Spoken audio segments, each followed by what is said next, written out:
Check this out. Mm-hmm. What do you think? I see buy Matt Levine, and I feel pretty excited right now. Why are you excited? I love Matt Levine, and I really like his brain. I got a surprise for you. What's that? We got Matt Levine. We're going to be talking to him. That's huge for us. Right now. And the audience. Matt Levine, it's good to see you. Good to be here. We've been really excited about doing this. Me too, I guess. So thanks for doing this with us. Yeah, thanks for having me. This. Yeah, it's long. This is everything. It's a little bit exaggerated because that's single-sided. It's single-sided, yeah. But it's big. It's big. I've decided I'm going to call it a treatise. Yeah.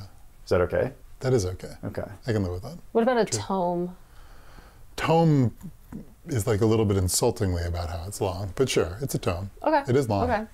Okay. Can't deny it. Let's talk about how long this is and how it should be read, because I found it very educational. Like, as I was reading it, Thank you. I felt like I was learning. There's a lot of things I know about crypto. I like to think a lot, but I feel like perhaps sort of the fine shading was missed out. Like, I don't understand necessarily everything I know, and this helped to fill in some of the blanks. But how should people read this? Is this a textbook? Is this an article? Should I read it start to finish?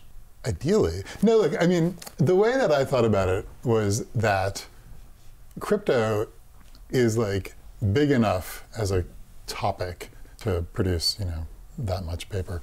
But it's like relatively a small topic. It's like everything in crypto, for the most part, has been invented in the last like 12 years or so. And so what you can do is start from the beginning and kind of logically develop all of the things that exist in crypto today. So that's what I tried to do, and it's not quite as easy as that. But like the idea is that you can sort of start. If someone knows nothing about crypto, you can start by saying, well, this is like what Bitcoin is, and then you can sort of look at Bitcoin and say, here are some generalizations of that concept. Here are some ways to take that in different directions, and that's what I tried to do here. So you don't have to read it start to finish because like it sort of branches into different directions. Mm-hmm. But the idea was to kind of start from nothing and develop more or less the system of crypto that exists today. Matt, you have a line pretty early on. I read the whole thing, but pretty early on. You keep saying that. Like, you're saying that in a way that's like, I didn't really read it. I did text Tim that I was having weird deja vu to college where like my partner has done the reading, but I haven't yet finished the reading. But Professor, I did finish the reading. And I liked this line that I don't have strong feelings for or against crypto. I like finance. And I like that you wrote that specifically for me. That's what it felt like, because it feels like crypto is sort of this market structure experiment. And we're watching like an asset class get built in real time. And I wasn't around when like Bill Gross was inventing bond trading or something like that. Like, I haven't seen this before, and it's fun to sort of watch and cover. And I feel like that's where you're coming from in this piece. Yeah, and a lot of people would disagree with that and say, no, it's not a financial market structure innovation at all. Mm-hmm. It's building a new web, or it's, it's not about the money, it's about the tech or whatever, right? But I have my doubts that that is true to some extent. Okay, so talking about people leaving TradFi, going into crypto, and how crypto is taking a lot of elements of the traditional finance system and just cryptoizing it. But I mean, you use the phrase in the piece, ingesting the traditional finance system. You have tokenized stocks, you have decentralized exchanges. Is that a worthy enough goal for crypto? Like, can we just say that's enough, that we've created this parallel system and it works and that's really cool? Job well done. Enough for what, right? I mean, I think the people who are on Twitter a lot talking about how crypto is going to change the world would be a little disappointed if the end result of crypto is making the financial system more efficient. Mm-hmm. But I also think that a lot of people who got rich in crypto would get even richer if that worked out, right? Mm-hmm. And I also think that the financial system is really big, mm-hmm. and it supports a lot of real economic activity. And I think there are many places where it is inefficient and some places where it is, dangerous and has, you know, a recent history of causing catastrophes. And if you improved those places by 5%, like that would be like a really meaningful contribution to the world. I think that most fair observers would say there are some real advantages to the crypto system in terms of like, particularly sort of like speed of innovation, and then there's some real disadvantages in terms of often speed of innovation and like ability to like, you know, exploit things, and also like the sort of permissionlessness of crypto makes it a little bit more attractive to anonymous, possibly criminal actors, right? But so there's real problems, but like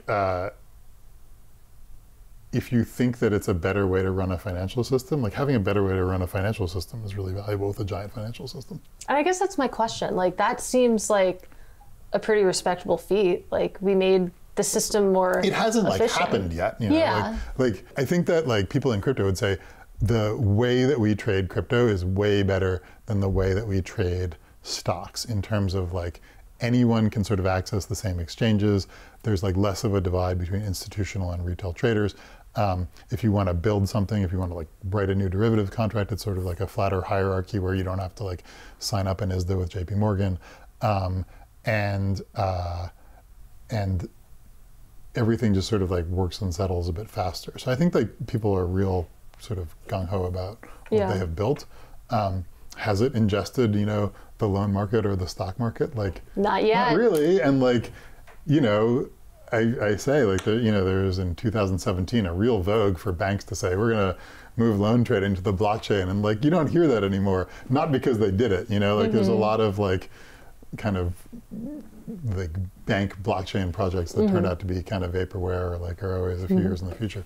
So I wouldn't say it's happened yet, but like I think that the crypto people would say that we have a good system for trading stuff, and let's trade more stuff on that system.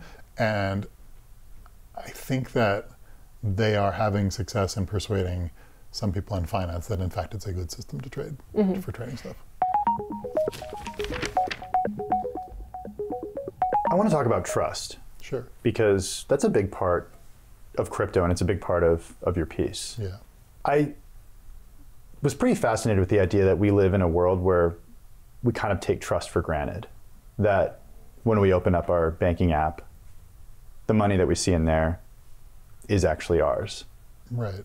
There's this tension though, because crypto is trying to build out this kind of trustless system where everything is verified, but at the same time, you do have a lot of, well, I don't want to say a lot, but you do have a handful of bad actors out there who have gotten away with, at this point, taking a lot of people's money.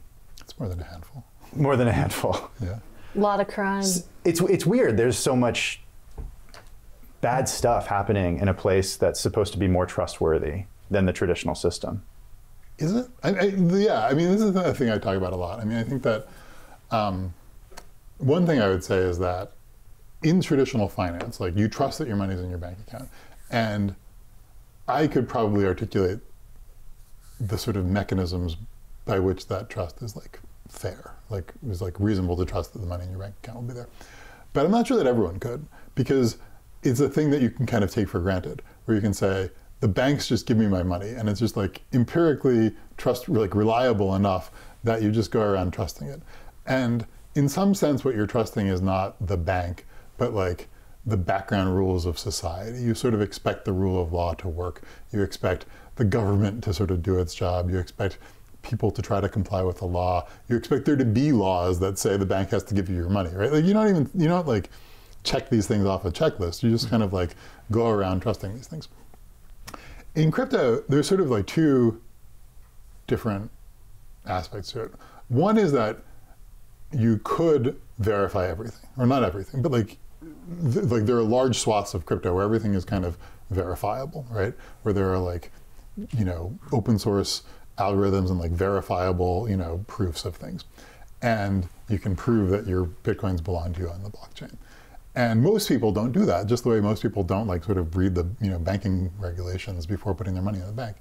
But there is a notion that all of those proofs are openly available to everyone in a way that isn't really true of traditional banking, where like in traditional banking, like at some level what you're trusting is that a bank examiner has gone into your bank and made sure that the money is there, or that the auditor has audited the financial statements. In crypto, everything can be verified by you. You don't do it because that would take forever, but like you trust the system in a different way. You trust the system in a way where you're like, if I had to, I could prove everything. So I think that's an interesting development. And it's like, it leads to trust. It leads to like people who trust the system rather than verifying everything, but it leads to trust from a different path than the way we do it in the rest of society. We're so used to banks working that a lot of people get into crypto sometimes just because they want to make money, sometimes for philosophical reasons, and they don't like trust, but they're still so used to that background principle of trust that they see an ad for 18% returns on their savings and they're like, well, that must be fine, right? Like, how could that go wrong? It's advertised on a website. And the website looks good, as you read. Yeah, like, you know, I think there is sometimes an attitude of like, someone would have done something about this if it was fraud, which is, you know, a very traditional finance attitude that is very much not the sort of like sort of front page attitude of crypto, but seems to have crept back in anyway. And so, I mean, how could you possibly do due diligence then? I mean, because you write about how there's incentives, like miners, for example, have incentives not to completely, you know, nuke the whole system because then they lose money. Right. But for the average person coming into crypto, like, how do you do that due diligence in the absence of trust? I think it's hard, right? I mean, I think that there are people who for whom it's like a hobby, and you spend a lot of time familiarizing yourself with like the code and the algorithms and sort of get comfortable that like you can demonstrate that most of the stuff works. And then you're often using like kind of DeFi, and you're trying to avoid, like you're aware that you don't want to trust anyone, and so you're trying to avoid trusted central counterparties, right? And there's a lot of people in crypto who are basically trying to minimize their contact with like trusted central counterparties. The other way to do it is the way you do it in any other business, where like you try to find the trustworthy trusted central counterparties, right? And like, you know, crypto is sort of mature enough that, you know, not to advertise like Coinbase, but like Coinbase is a US public company, right? Like, I don't know how effectively they're regulated, right? It's still early for everyone, right?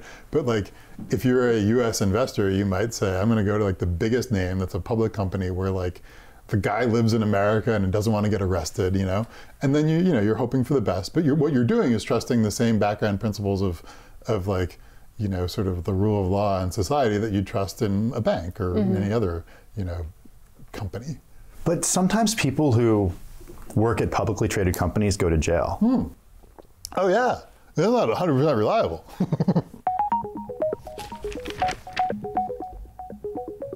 You talk about crypto being a pretty broad umbrella here, and I feel like that we've been talking mostly about the financial uses of crypto, but also under that umbrella is Web3. Sure. And you make the point that, you know, there's not a lot of ways where crypto touches like the real economy or people's lives, but it feels like Web3, theoretically, there's potential there for crypto to actually affect my day-to-day, but you take a pretty skeptical tone to it.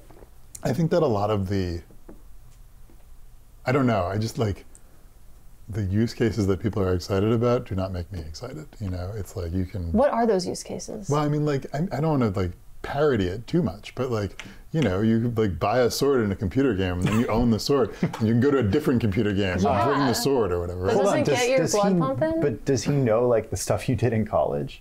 Which... You like... didn't you play with some metaverse animal or something? Oh my God, no, we're talking about Neopets. No. Like, well, okay, so for example, to talk about myself, the center of my own universe, I started playing Neopets when I was 11. I still occasionally interact with the game. I played a lot in college. Like, that, I don't know, that was a sort of a metaverse. I could imagine that being on the blockchain and more integrated into my life and identity and... Yeah, I mean, there's like, I want in the piece to take that seriously because I think that like, leaving aside Neopets or any particular thing, like it is the case that in my lifetime, like when I was born, almost none of my life occurred on the internet. And now, like, a lot of my life occurs on the internet in different ways. And so, like, if you're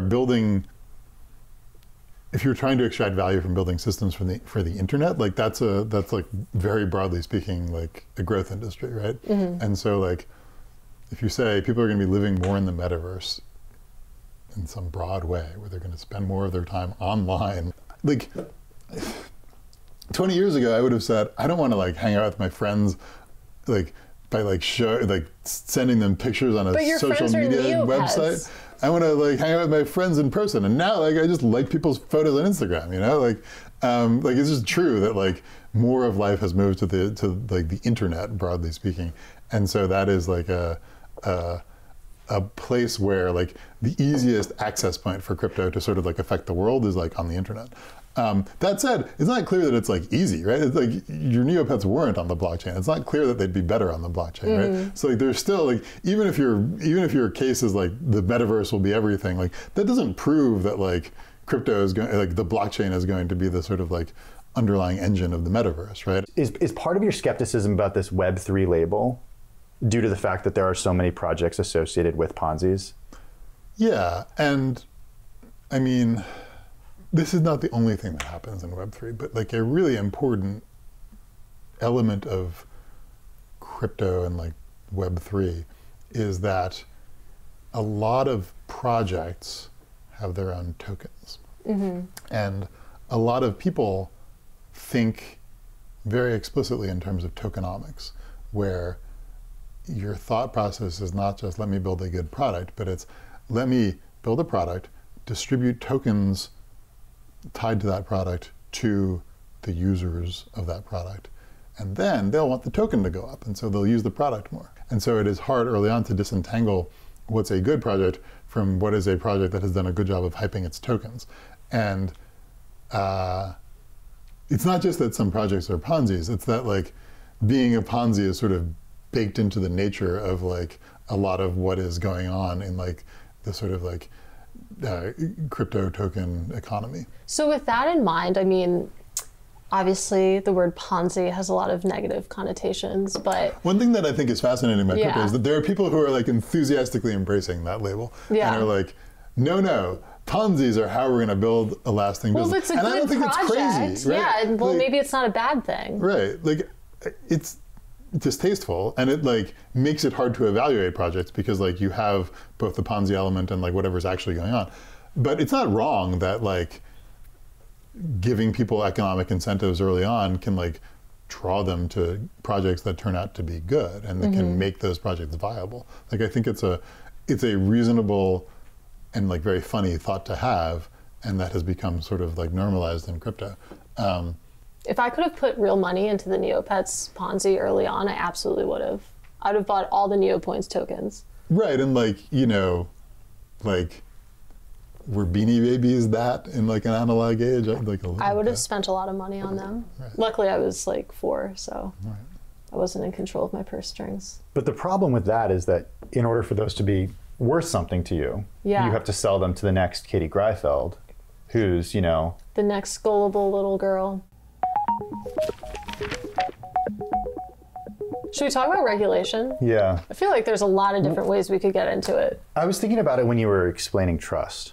Yeah. And I think a big reason that we trust banks is because regulators, as you write in the piece, like, there are people who, regulators go inside these banks. Right. They know what they're doing. Right.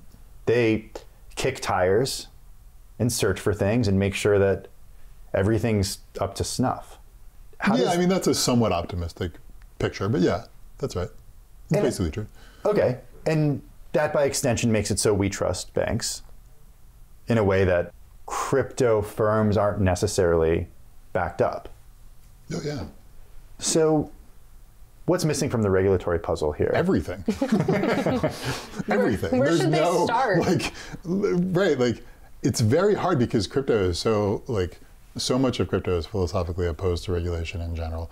So much of it is like from the get-go is very cross-border, so it's hard to know who has jurisdiction. Even in the US, like, there are sort of these very sterile debates about what crypto tokens are. Are are they secure? Like which tokens are securities? Is the SEC in charge? Is the CFTC in charge? A lot of letters. And then like, obviously a lot of stuff that happens in crypto is a substitute for banking, which is not really the SEC or the CFTC. It's for it's for like the Fed and the OCC. And that's a much sort of higher level of regulation. Like that's the examiners coming into the bank and making sure that everything is working properly. Whereas the SEC is more like, if we find some fraud in your financial statements, we'll go after you. And like all of that in the US is like incredibly early on, where the SEC is jousting for jurisdiction and going after some of the most egregious projects and some of the less egregious but like more obvious projects. And bank regulators are putting out papers about how stablecoins should be regulated like banking, but like not really doing it. So it's just very, very early on. And I don't really know where it ends up, right? Like I think that a lot of people in crypto like think that crypto has built a system that obviates the need for regulation. Where like DeFi protocols are trustworthy because you can read their code, and if they're not, because the code gets hacked, that's good because it's like adversarial hardening of the system, and like eventually they'll get better. And you have this like openness and censorship resistance of like the blockchain that makes it just a better system than a system of national regulation. A lot of those people, by the way, are thinking internationally about regulation and think like, you know, there are countries that are like generous to crypto and allow a lot of like innovation. There are countries like the US that are sort of down on crypto and try to restrict it, you know, supervise it more closely. There are countries that sort of ban it. And then there are countries that like have repressive governments that will take your savings, right? And like, if you're in like, if you're sort of like in the crypto world and sort of country neutral, you're like, saying that regulation is good is like not obviously true, right? Like there's places where national regulation would be bad for me, right? For fairness or for the rule of law. And so I think there are people who see crypto as being a more neutral rule of law than like some of the alternatives of actual law. My bias about US regulation is that Congress is such a difficult time legislating on controversial topics, and like it's hard to imagine a comprehensive crypto bill being passed. Not impossible, but hard. And so I think that there's going to be a lot of like sort of ad hoc regulation by enforcement and the SEC saying this is a security and we're going to get you for fraud. And probably being right about most of those things. I think it's like it's going to be much more messy and ad hoc in ways that are probably bad for crypto. Matt Levine, thank you so much. Thank you for having me. This was fun. I had fun. You had fun? I had fun. He had fun. All right. Let's go. Mission accomplished. Yeah. Matt Levine had fun with us. I feel like that's like, I don't know. We should include that. We should include that, yeah.